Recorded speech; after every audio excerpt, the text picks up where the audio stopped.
जय जय सीताराम पवन पुत्र हनुमान जी की जय। उमापति महादेव जी की जय। जय समस्त देवी देवताओं की जय। श्री रामायण जी की जय। जय सीताराम। सहज सरल रघुबर बचन रामा, कुमति कुटिल करी जान सिया रामा।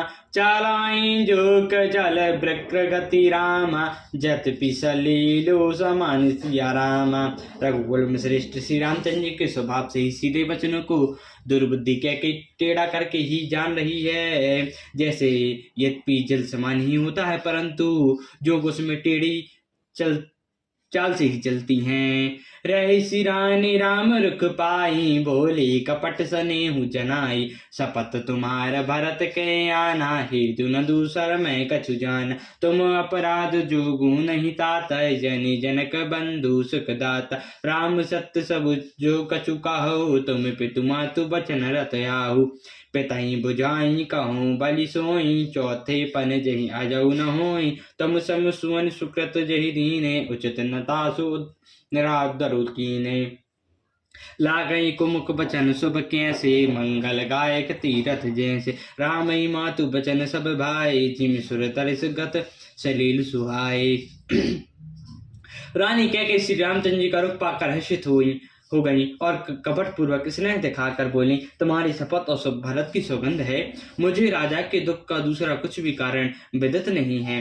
हे तात, तुम अपराध के योग्य नहीं हो। तुम तो माता पिता और भाइयों को सुख देने वाले हो।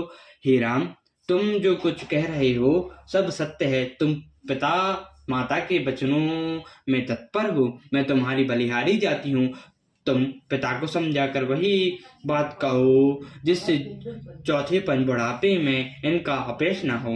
जिस पुण्य ने इनको तुम जैसे पुत्र को दिए हैं, उसका निरादर करना उचित नहीं है।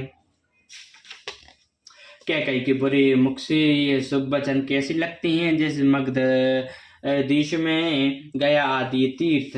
श्री रामचंद्र जी को माता कैकई के सब वचन ऐसे अच्छे लगे जैसे गंगा जी में जाकर जल शुभ सुंदर हो जाते हैं। गई मूर्छा राम सुमिर रामा, नप फिरहि कर बटली सिया रामा। सचिव राम आगमन कहीं रामा, बनई समय सम की सिया रामा। इतने में ही राजा की मूर्छा दूर हुई। उन्होंने राम का स्मरण करके फिर कर बटली। मंत्री ने श्री रामचंद्र जी का आना कहकर समय अनुकूल विनती की।